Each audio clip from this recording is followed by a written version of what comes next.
Hello there. Welcome to episode 6 of the One Car SHAR Challenge.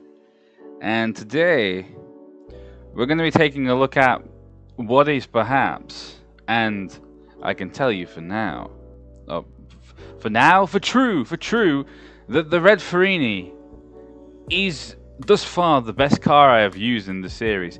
And I will tell you what, as of the time of me doing this voiceover, I have done 12 cars thus far, and some have gotten close, but none of them have beaten the game faster than the red Ferrini. And that is really, really very shocking, actually, because this car is a bit frailer. I think it's a 3 out of 10 toughness, which again is typical with this game. The faster a car is, usually the less toughness it will have, the less armor it will have, I should say. Well, toughness is what the game calls it, I believe, but armor is essentially what it is. It's armor and health, and whatever the lower toughness it has means the less damage it can take before exploding, But the Ferrini really should be quite low. It's very fast. Very fast. It handles really, really well. And I can say this as well. Out of the 12 cars I've used so far, the red Ferrini, I think, was the best to handle. It was the best to drive. It handled really nicely. And I don't actually remember how this is going to go. So I wanna see how this car handles the missions, because spoilers, this is the time it got at the end. 1 hour and 35 minutes. This thing was fast, and I thought the Canyonero was fast, 1 hour 45. But this was 10 minutes faster, which was insane to me. Other cars have gone on to achieve 1 hour 38, but nothing has been able to trump this yet. And destruction missions with this car, because of its lower toughness, should be quite problematic. So let's see what happens. Well, me as well. I want to see what happens with the first destruction mission against Mr. Smithers. I mean, this is a very easy mission anyway. Like, not really anything should struggle with this.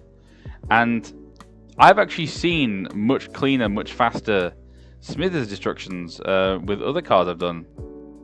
So that was fast, but it wasn't actually that fast.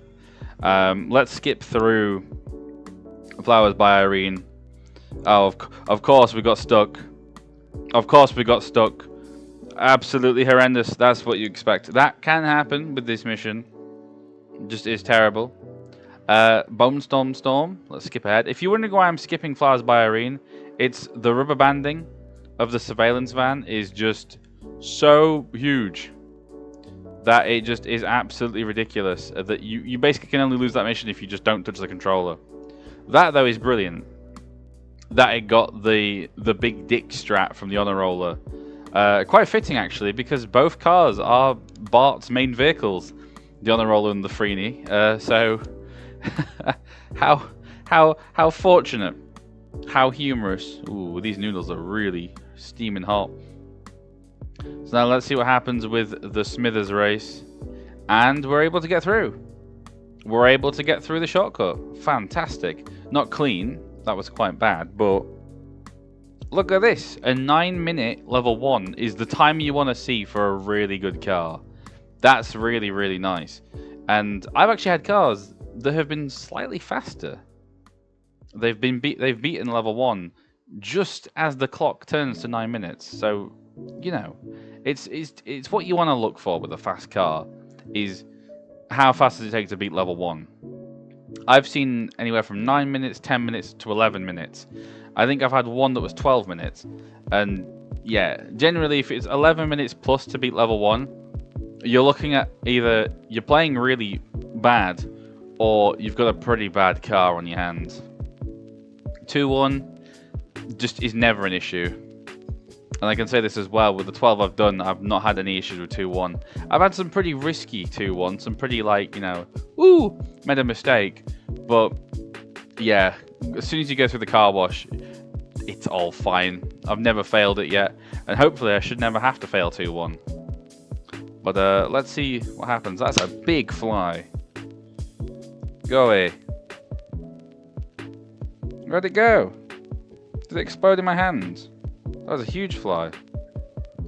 Anyway, this mission, I don't care about this one. This is easy.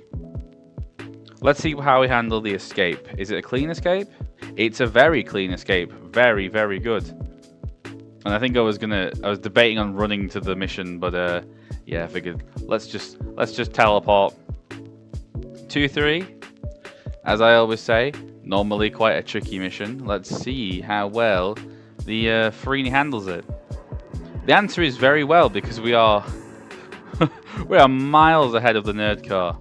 So far ahead. Yep, not a problem. Not a problem in the slightest.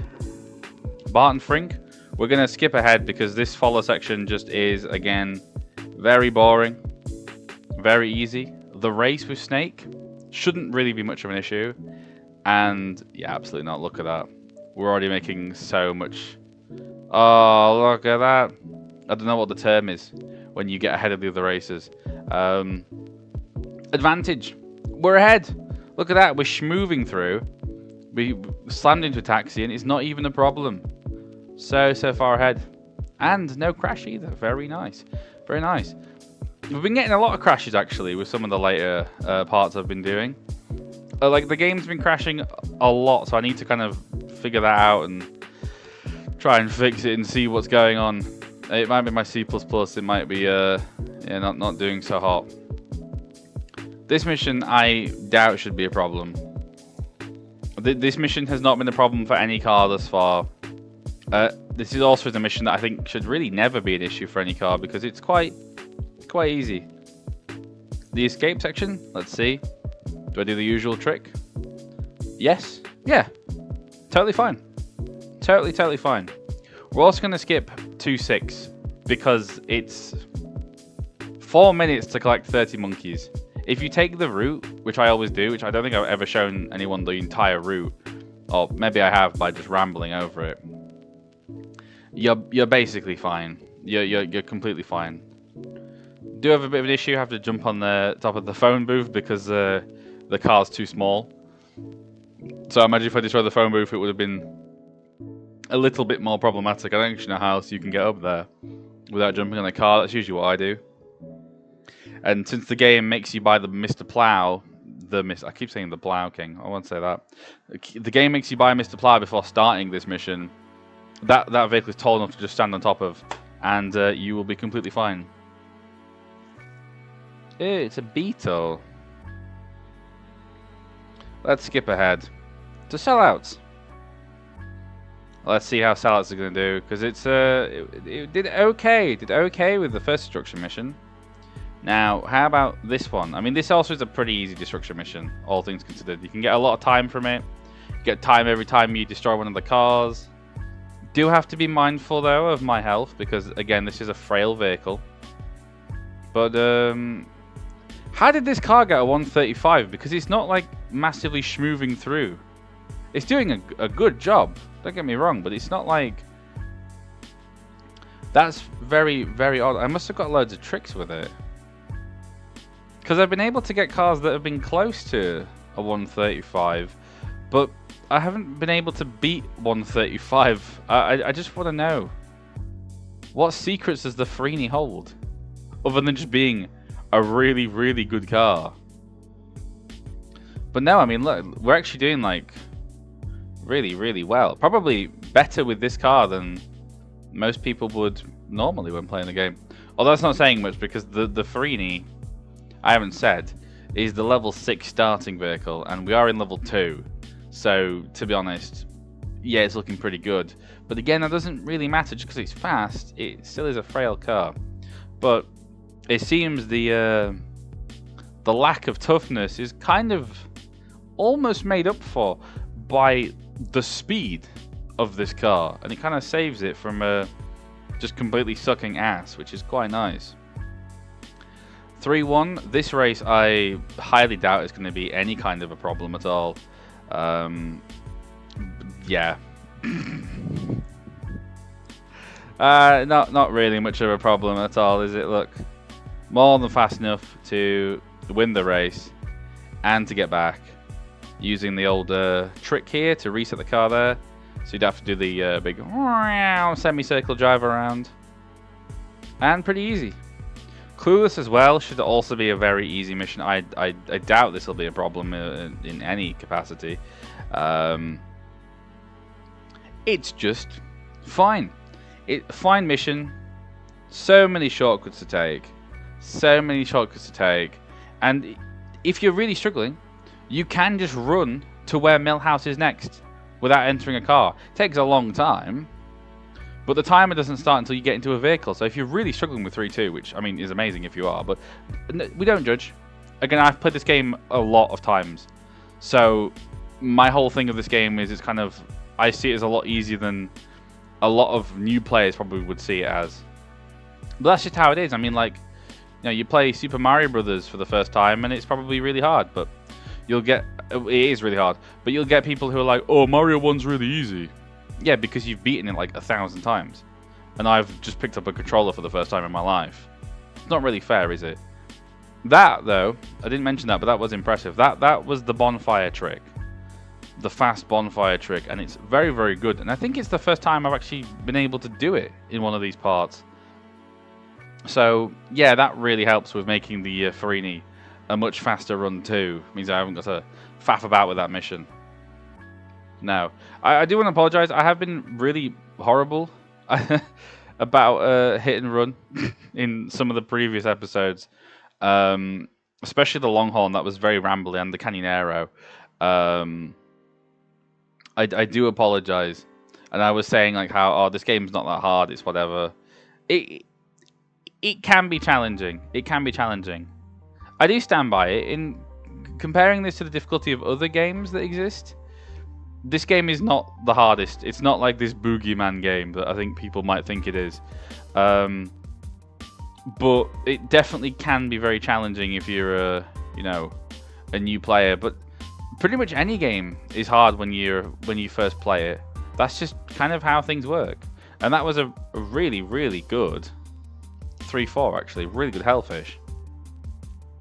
So, yeah. If you find this game hard, fine. Ignore what I'm saying. The way I speak, the way I sound, probably makes it sound like I'm a lot more serious than I am. I don't care either way, to be honest. Like, if you find this game hard, completely understandable, right? Totally understandable. This game can be an absolute bitch sometimes, and I will not take that from you. I don't think it's that hard of a game, but that's again because I've played it so much. And funny video to talk for me to talk about that kind of stuff with, because this is obviously me using a very, very good car. But yeah, it's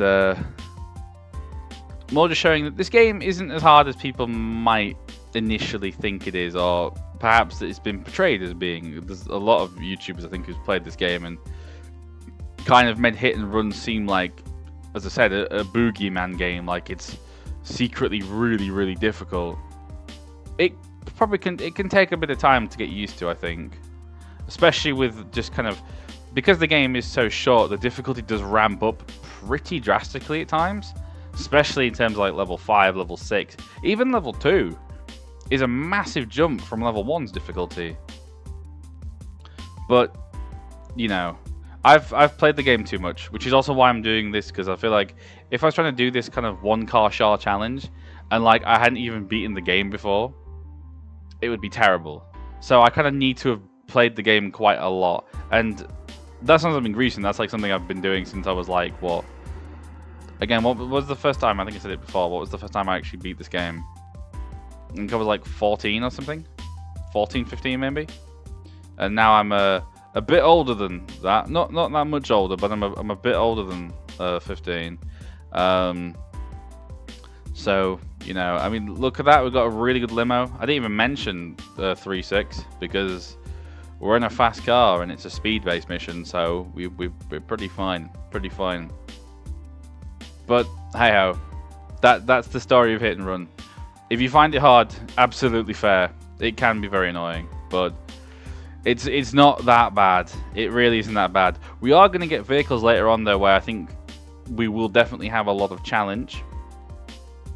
For now, though, we haven't really had any vehicles. I haven't had any vehicles that have been, like, impossible. I've had some hiccups. I've definitely had some hiccups and some challenges here and there, but we're not quite at the level. Even, so what is it, 12 parts I've done now? Or 12 vehicles I've done. Only one of them has really been, like, massively problematic. And that was the Plow King. That's episode 8. That's going to be coming up at some point. Well, this is episode, what, 6? So, yeah, 2 from now. That's how counting works. That has been the toughest. That has been the toughest one so far. But it wasn't anything that was really, truly impossible. But it was pretty rough. And if you see me, like, pausing the video, it's probably because I'm, like, I don't know, eating something or scratching my arse or something. Like, you know, it's yeah. That happens sometimes. We're going to skip ahead with this mission because this is just follow and it's a bit boring. It's long, it's dull, it's easy. 4-3 should be fine. Again, we're not using the pickup truck like the game makes you use in the vanilla game. The forced car mission, you'll love to see it. So, using a much faster, much better vehicle. This normally quite tricky mission, and I do find this mission to be a bit of a pain in the arse, is a lot more manageable when you have a car that's better. Although we did make a big mistake there. I think I did that with another car, although I might be misremembering, where I overshot that little pickup there. Do we make it? Yeah, we make it. The escape section is super easy. Aim for the back end, the tail end of the car, and just drive past. And yeah, usually by the time you get over the tire fire, and if not, go through here, and you'll probably get rid of the chase sedan. It's a very easy escape section.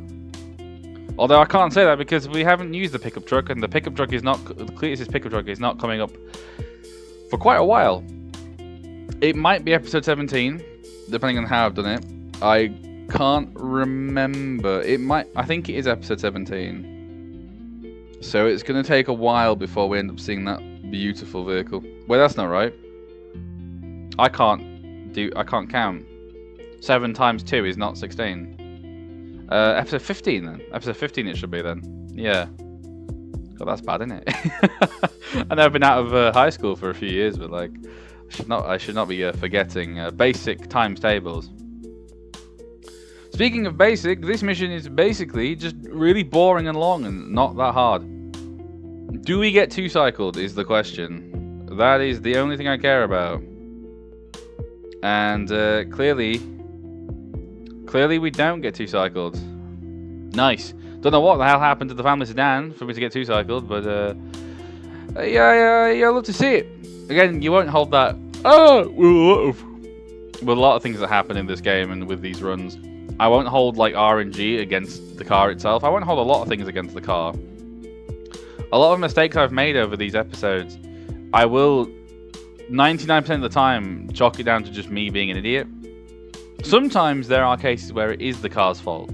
Like with the Canyonera bouncing back off the stairs or doing whatever. Or the Canyonera like sliding on its side as what happened to kill. That may have been my fault. But I think also the car was to blame for that. That's one of the only times I think you'll see me blame the vehicle and not just my own inability to drive. So, you know, but a lot of things in this game are just kind of out of my control. When it comes to RNG, it's like, oh god. I'm not going to hold against the car. Wait, what am I talking about? I said that completely wrong. No, I will hold things not against the car. What am I saying? I've completely lost my mojo now. Some things just can happen, like me sucking ass. That will happen, and most of the time the mistake's down to me. Sometimes they're not. This is quite poor, isn't it? Look at this. That's a time lost. We've destroyed the car. That's not happened much actually. Destroying a car and destruction missions. I will say, from the day I'm recording this, which is the 15th of April, I may also be doing the Globex supervillain car, and then the zombie car, which will be episodes 13 and 14, if I can count this time. And not looking forward to those, because the Globex supervillain car especially is quite a frail vehicle. I think actually it would be the most frail vehicle we've used thus far. think it only has 2 out of 10 toughness. It's faster than the Ferrini, but it is weaker. And that could potentially really be a problem in some of these destruction missions. It seems the Ferrini's... I don't know why it's so good, but maybe it's the speed that helps it push things around. It might just be the speed and the handling that allow it to push vehicles about. I mean, you can kind of push these cola trucks about fairly easily with quite a few vehicles, but the speed, I think, is what really, really helps it out. Of course, we're going to skip ahead. And we're going to skip to 5-1, which should not really be much of an issue. I mean, this mission can be quite a pain. It can be quite a problematic mission, can 5-1. Hopefully, with a car that is as nice as the Red Ferrini. Ooh! That was very risky. That could have been a fail. That could have been a fail, but I think we do manage to bring it back from the potential depths of anus. And that kind of just goes to show how good this car is. This mission is pretty unforgiving, generally, quite a lot of the time. If you make one mistake in this mission, you will be fucked. This is a really unforgiving mission, really, really bad. And the Ferrini being able to make such a recovery is truly impressive. There's a lot of cars that just would not have been able to do the same thing. And you've got to love this little red blighter for that. This mission, as per usual, is super short, absolutely pointless, and unbelievably easy. So that's not a problem. Not a problem at all, truthfully. But I mean, look at the time we're on.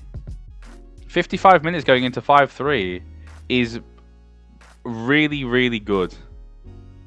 Like, that's really, really good. This mission is easy, but can be quite annoying. You don't actually have much time, to be honest, with this guy. And because of his wonky driving, he can be the minivan can be an absolute pain in the scrot. But we're fine. We deal with it. 5-4, again, also tricky mission. This is pretty rough. Pretty rough. It's the level 5 missions that I'm really worried about when it comes to some of the worst cars or the less favorable vehicles, let's say. Level 5 is tough. Level 6 is tough. Both of them have pretty nasty missions, and they're not friendly to bad cars. Good thing is, again, we are using the Red Ferrini currently, and it will be a while. Like, I think it'd be like maybe episode 20 plus before we start getting like some really abysmal vehicles. And a lot of the really abysmal ones I've saved for the end, because they're going to be the most interesting to me, and they're going to also take the longest. When I get to do the secret vehicles, so, you know, the speed rocket, the monorail, the night boat, ATV, monster truck, Cadillac, and the RC car, they're going to be really, really interesting to do. I'm really looking forward to actually getting to do those cars at the end, because they're going to be so all over the place. But for now, we are just going through the main vehicles that you can access in the phone booth. So, of course, we're doing the 7 starting vehicles first. Then we're doing the 7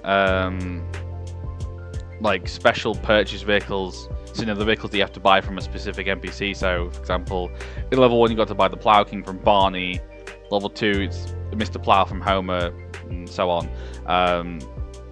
Then I think it's the bonus mission unlock vehicles, then the race vehicles, and then the guild vehicles.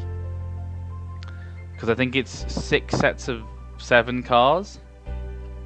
Starting, bonus unlock, race unlock, 2 sets of guild cars, and then, yeah, the 6 unique purchases. Yeah, so that's what it should be. So that should be what? 7 by 6 is what? 42, I think, 42? And then it gets to like the crazy territory with like the traffic vehicles and the this, the that, the other. Did I just absolutely schmooze through 5-5? I think I did. But yeah, after episode 42 is when it gets wild. That's when and during this 42 episodes, we are gonna get some pretty dog-ass vehicles. The Plow King, the Donut Truck, the Duff Truck, and then some weird ones like the Fire Truck, the Limo, the Armored Truck. Some strange ones coming up. But then also like the Hover Bike and the Open Wheel Race Car. Some strange things. Strange things will occur.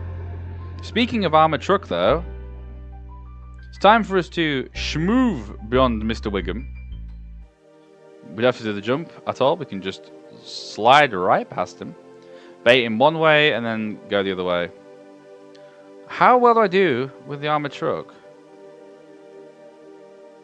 Not horrendously well, actually. He's taking some damage. That's not very good. How did this get such a good time, though? I'm not doing massively well with this thing. I'm doing actually decently well with it, I can't lie.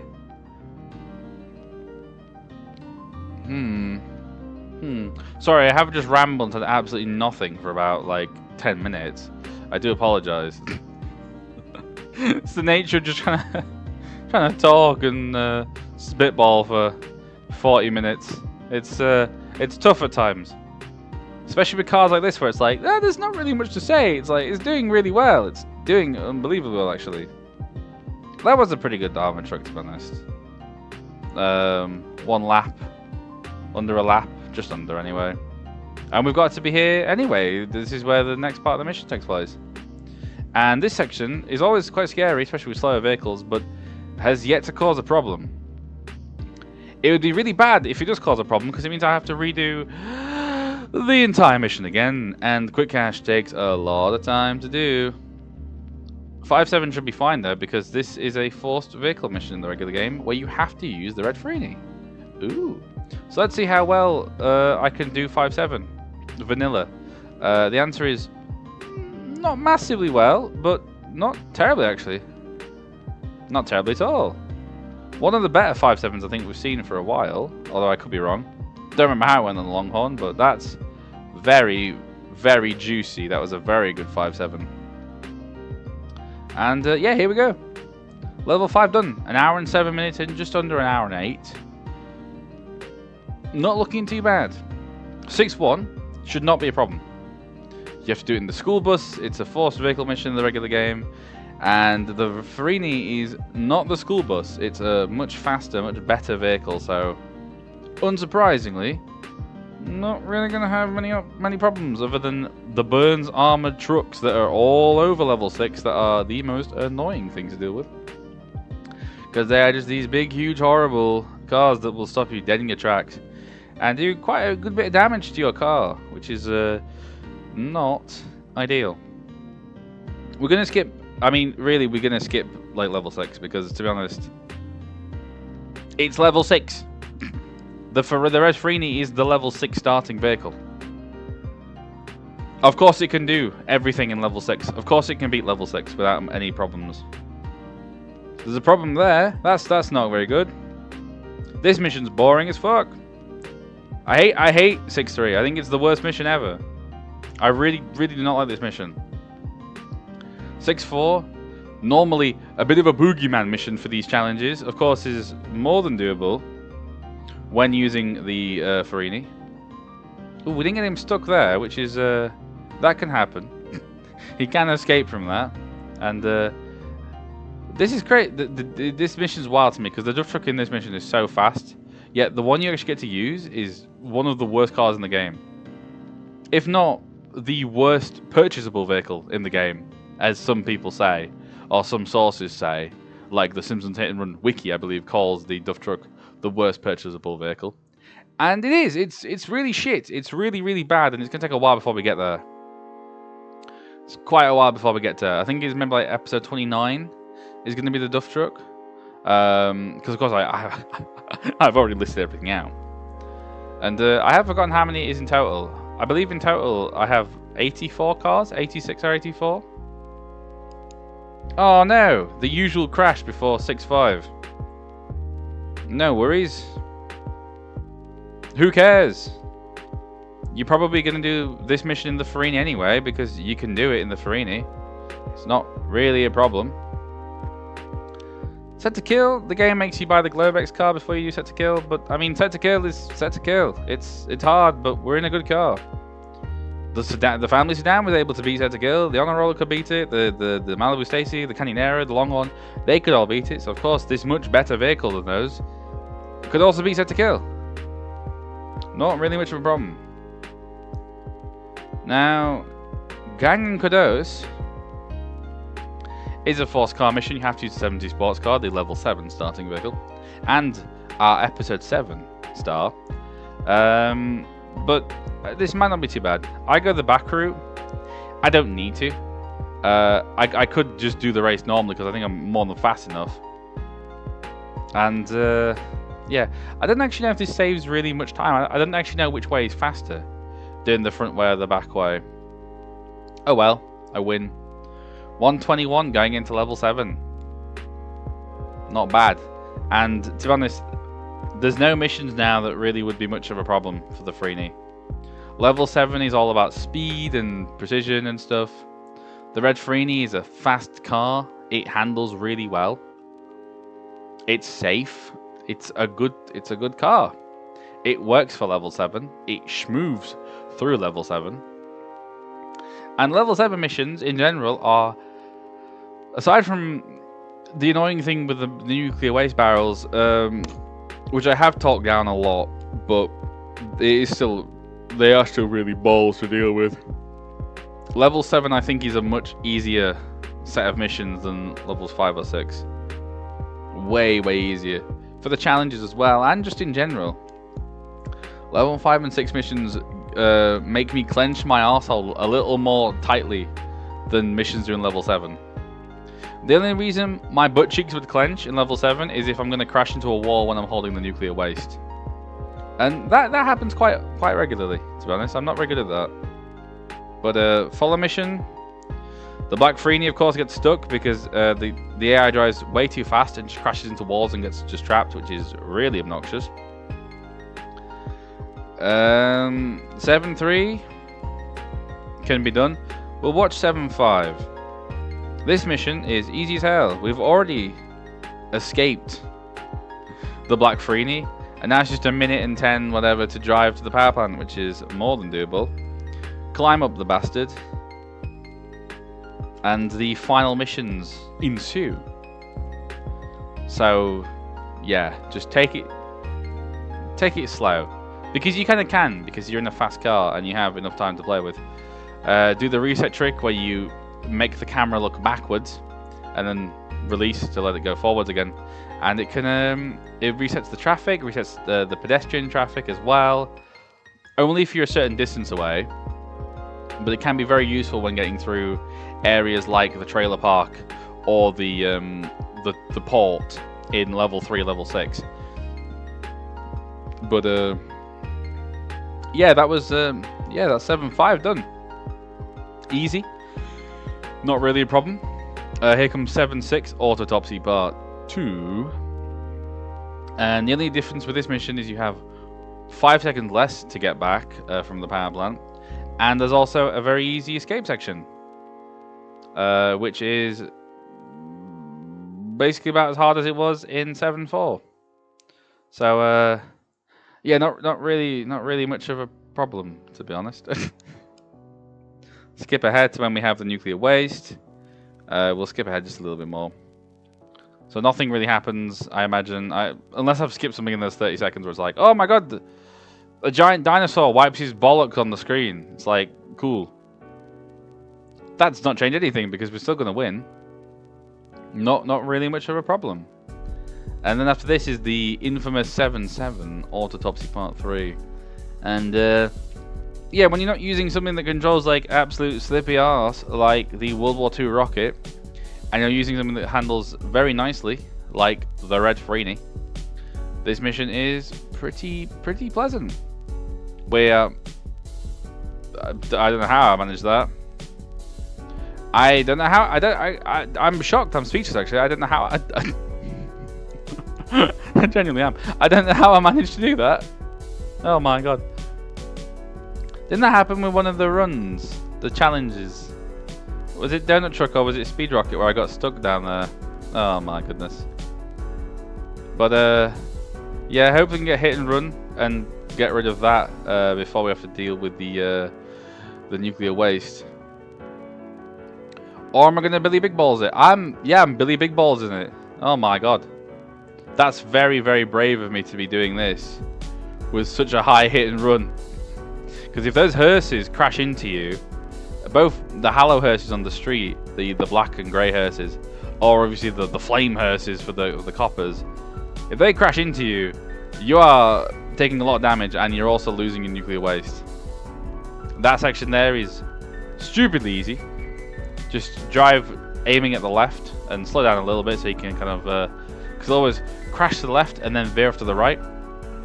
You can just slide right past him, and that is 7-7 done. And hang on, let me turn the speed down so I can actually pause on the final time if the game wants to not crash. No, I got it then, and I'm trying to get the thing. Oh my god, this is the worst day of my life. It's not actually, that's an exaggeration. There, finally, thank god. 1:35.46. A time that has yet to be beaten by any other car I've used out of the 12. Hopefully, maybe we'll find a car that actually can beat 1:35.46. But it's an incredible time. That's a brilliant time, and the red Ferrini was a delightful vehicle to drive. If you liked what you saw for whatever reason, like, comment, subscribe. I'm not too fussed. See you guys next time.